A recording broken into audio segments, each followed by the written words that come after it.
जय जगन्नाथ पे तुम मो यूट्यूब चैनल लिपो क्लासेस को स्वागत।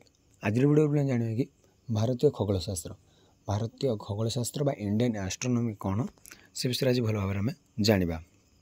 तो देख पे वैदिक काल बा वैदिक जुग बा वैदिक काल में 1500 ରୁ 600 BC समय जोटा कहुई रु आरंभ होता भारतीय खगोलशास्त्र ऐतिह्य अत्यंत समृद्ध और गभीर।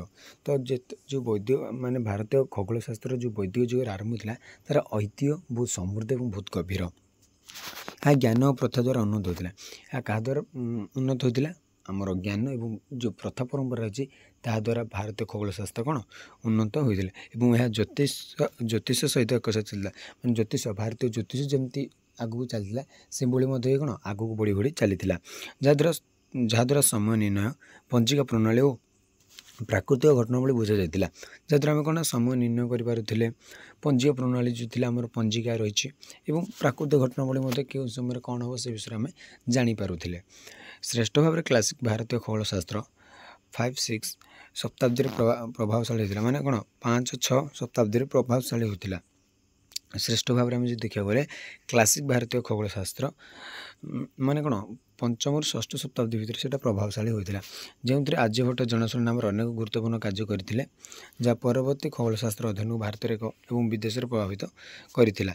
तो आर्यभट्ट ही भारतीय खगोलशास्त्र को आगू नहीं जैकि भारत एवं भारत बाहर बा विदेश में से बहुत प्रभाव पकई। तो देखिए पे भारतीय खगोलशास्त्र प्रमुख पाइला बा मुख्य मुख्य पॉइंट गुड़िक कौन कौन बा मेन कौन जाना।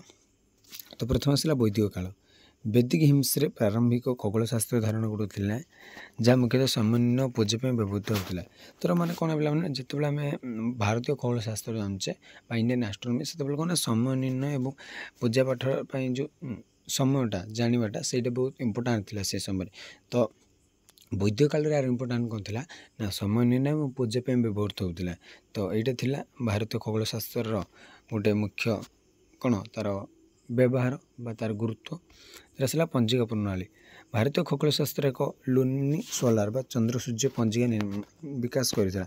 चंद्र सूर्य पंजिका गोटे विकास करता जो चंद्रमास उत्सव और सूर्यमास दैनंदिन जीवन पर व्यवहृत होता। तो चंद्रमासटा कौन ना उत्सव और दैनंदिन जीवन पर किए व्यवहृत होता ना सूर्यमास और ऋतु बदल समायोजन करा और ऋतु बदल समायोजन करा। तो यही थी पे पंजिका प्रणाली माने भारतीय खगोलशास्त्र गुरुत्व में पंजिका प्रणाली गोटे मुख्य जिनिस थिला। आसला पे खगोल अवलोकन प्राचीन भारतीय खगोलशास्त्र ग्रहण गुड़िक निर्विक्षिप्त भाव में सूर्य चंद्र तारा और ग्रह मान गति प्रणाली देखी थे। तो प्राचीन भारतीय खगोलशास्त्र जो ग्रहण गुड़िक थे से गुड़ा निर्विक्षिप्त भाव में सूर्य चंद्र तारा और ग्रह मान गति प्रणाली देखी थे। तो जो सूर्य गति चंद्रकर गति तारार गति सब कौन पटे कौन रही से जानापी खगोलशास्त्र बहुत परिमाण में साहाय्य कर। ज्ञान तत्व पुस्तक विभिन्न पृथ्वी आकार जमी पृथ्वी आकार प्राय गोलाकार तो सेम चेप्टा बोली आम कही था तार घूर्णा और गुरुत्व आकर्षण विषय में धारणा मिले। यदि न्यूटन पर गुरुत्वपूर्ण गुरुत्व आकर्षण धारणा होता कि से समय जमी न्यूटन जो गुरुत्व आकर्षण शक्तिटा सेटा नाला तथापि से जो पृथ्वी आकार केमती तार घूर्णा और तार गुरुत्वाकर्षण से विषय से धारणा थिला कि न्यूटन भाई से धारणा ना कि धारणा थिला। तर आसला पंजिका उपर प्रभाव सूर्य सिद्धांत एक मुख्य पुस्तक लूनी सोलार हिंदू पंजिका तार गणना में प्रभाव पकड़ा। जो सूर्य सिद्धांतटा गोटे मुख्य पुस्तक जोटा आम लूनी सोलार हिंदू पंजिका और तार गणना में बहुत प्रभावित पकड़ा। तो यही थी पे भारतीय खगोलशास्त्र गुरुत्व गुड़िक देखिए प्रसिद्ध खगोलशास्त्री इंडियन एस्ट्रोनॉट। तो देख पे प्रथम आसला आर्यभट्ट बहुत आगे ही रे। तो देख तर आर्यभट्ट कृति समय ग्रह अवस्था और पृथ्वी घूर्णा संबंध में सूत्र देता। तो गांधी जो आर्यभट्टर कृति समय ग्रह अवस्था और पृथ्वी पूरणाटा से संबंध किए सूत्र देते ना आर्यभट्ट।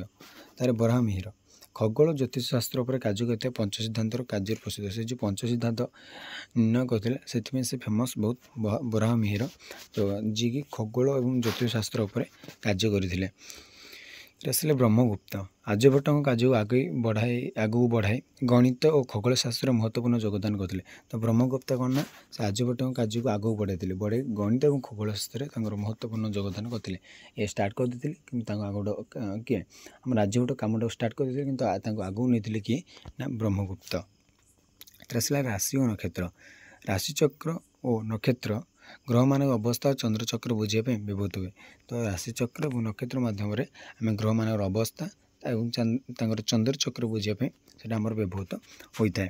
ଅନ୍ୟ ସଂସ୍କୃତି ଉପରେ ସେ ପ୍ରଭାବ ମଧ୍ୟ ପକାଇଥାଏ। ଆର୍ଯ୍ୟଭଟ୍ଟଙ୍କ କାର୍ଯ୍ୟ ମାଧ୍ୟମରେ ଭାରତୀୟ ଖଗୋଳ ଜ୍ଞାନ ମୁସଲମାନ, ଚୀନୀ ଓ ୟୁରୋପୀୟ ଖଗୋଳଶାସ୍ତ୍ର ପ୍ରଭାବିତ କରିଥିଲା।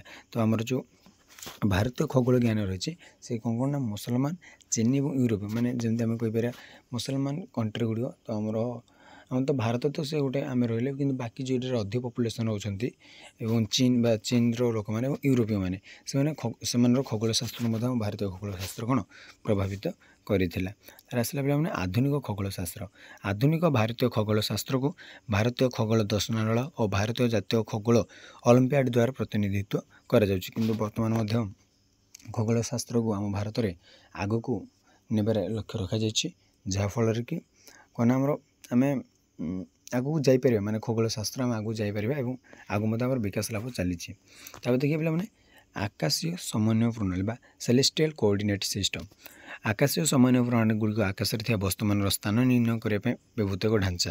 ତ ଆକାଶୀୟ ସମନ୍ୱୟ ପ୍ରଣାଳୀ ବୋଲି କ'ଣ ବୁଝିବା ନା ଆକାଶରେ ଥିବା ବସ୍ତୁମାନଙ୍କର ସ୍ଥାନ ନିର୍ଣ୍ଣୟ ପାଇଁ ସେ ଗୋଟେ ଢାଞ୍ଚା। ଏହା ପୃଥିବୀର ଅକ୍ଷ ଓ ଅକ୍ଷାଂଶ ଭଳି ଆକାଶରେ ଥିବା ବସ୍ତୁମାନର ସ୍ଥାନ ଦର୍ଶାଏ। ତ ଏଟା କ'ଣ ପିଲାମାନେ ଏହା ପୃଥିବୀର ଅକ୍ଷ ଓ ଅକ୍ଷାଂଶ ଯେଉଁ ଜିନିଷ ଗୋଟେ ରହିଛି ତାହାକୁ ଆକାଶରେ ଥିବା ବସ୍ତୁମାନର ସ୍ଥାନ ଦର୍ଶାଏ। ଏହି ପ୍ରଣାଳୀ ଗୁଡ଼ିକ ମୁଖ୍ୟତଃ ଦୁଇ ପ୍ରକାର ହେଉଛି। ଦୁଇ ପ୍ରକାର ଏହାର ପ୍ରଣାଳୀ, ଗୋଟେ ହେଲା ସମାନ୍ତରାଳ ସମନ୍ୱୟ ପ୍ରଣାଳୀ ଆଉ ଗୋଟେ ହେଲା ଅନୁଲମ୍ବ ସମନ୍ୱୟ ପ୍ରଣାଳୀ ବା ଗୋଟେ ଇକ୍ୱେଟୋରିଆଲ ଆଉ ଗୋଟେ ହେଉଛି ହରିଜଣ୍ଟାଲ। ତ କ'ଣ ଦେଖିବା, ପ୍ରଥମେ ଆସିଲା ସମାନ୍ତରାଳ ସମନ୍ୱୟ ପ୍ରଣାଳୀ। ତ ପ୍ରଥମେ ତାର ଆସିଲା ଅକ୍ଷାଂଶ। ଏହା ଆକାଶୀୟ ସମତଳରୁ ଉପରେ କିମ୍ବା ତଳେ ଥିବା ବସ୍ତୁର କୋଣୀୟ ଦୂରତା ମାପେ। ତ ଏହା ଆକାଶୀୟ ସମତଳରୁ ଉପରେ କିମ୍ବା ତଳେ ଥିବା ଯେଉଁ ବସ୍ତୁର କୋଣୀୟ ଦୂରତାଟାକୁ ମାପେ। ପୃଥିବୀର ଅକ୍ଷାଂଶର ସମାନ, ଯାହା +90 ଡିଗ୍ରୀ ଉତ୍ତର ଧ୍ରୁବକୁ -90 ଡିଗ୍ରୀ ଦକ୍ଷିଣ ଧ୍ରୁବକୁ ଚିହ୍ନିତ କରେ। ତ ଏଇଟା ଟିକେ ଇମ୍ପୋର୍ଟାଣ୍ଟ ରଖିଦେବ ପିଲାମାନେ, ଏକ୍ଜାମ୍ରେ ଆସିଲା ଭଳିଆ କ୍ୱେଶ୍ଚିନ୍ଟା ଟିକେ ଇମ୍ପୋର୍ଟାଣ୍ଟ ଲାଗୁଛି, ଏଇଟା ମନେ ରଖିଦେବ। ତାର ଆସିଲା ଅଧିକାଙ୍କ ଉଦୟ।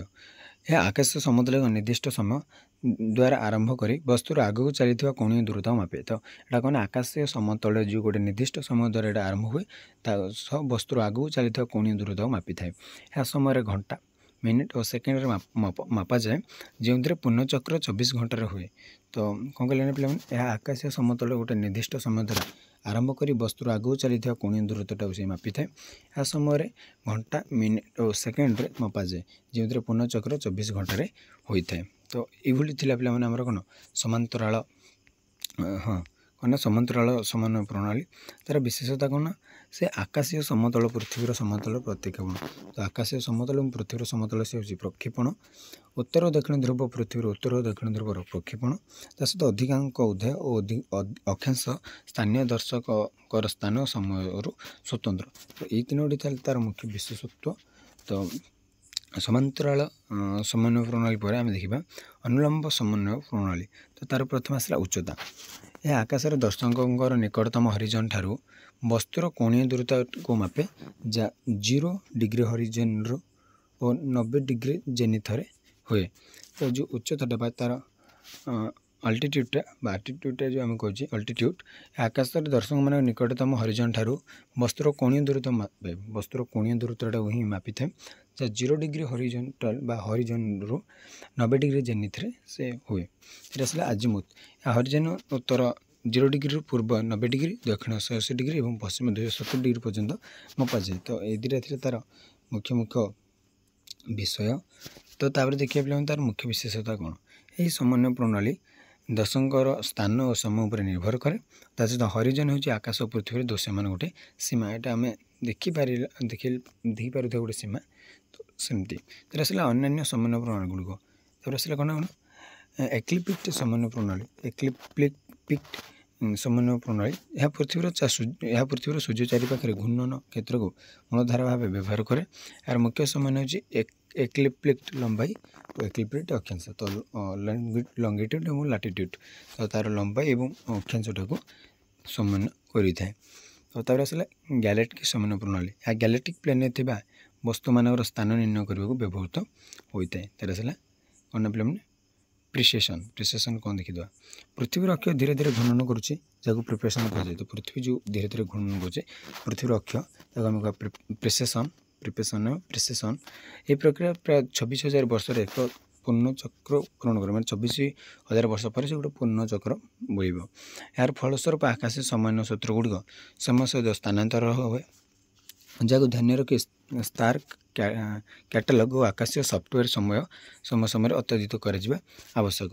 ତ ଏଇଭଳି ଥିଲା ପିଲାମାନେ। ତାର ଆସିଲା ଏହି ସମନ୍ୱୟ ପ୍ରଣାଳୀ ଗୁଡ଼ିକ ଆକାଶରେ ଥିବା ବସ୍ତୁମାନ ସ୍ଥାନ ଚିହ୍ନଟ କରିବାକୁ ଏକ ମାନବ ଢାଞ୍ଚା ପ୍ରଦାନ କରେ, ଯାହା ଆମକୁ ବ୍ରହ୍ମାଣ୍ଡର ଅନୁସନ୍ଧାନ ଓ ଆକାଶ ପ୍ରକୃତିକୁ ବୁଝିବାରେ ସାହାଯ୍ୟ କରେ। ତ ଆଜି ପାଇଁ ପିଲାମାନେ କ୍ଲାସ୍ଟି ରଖୁଛି, ପରବର୍ତ୍ତୀ କ୍ଲାସ୍ରେ ଦେଖା ହେବା। ରହୁଛି। ଜୟ ଜଗନ୍ନାଥ।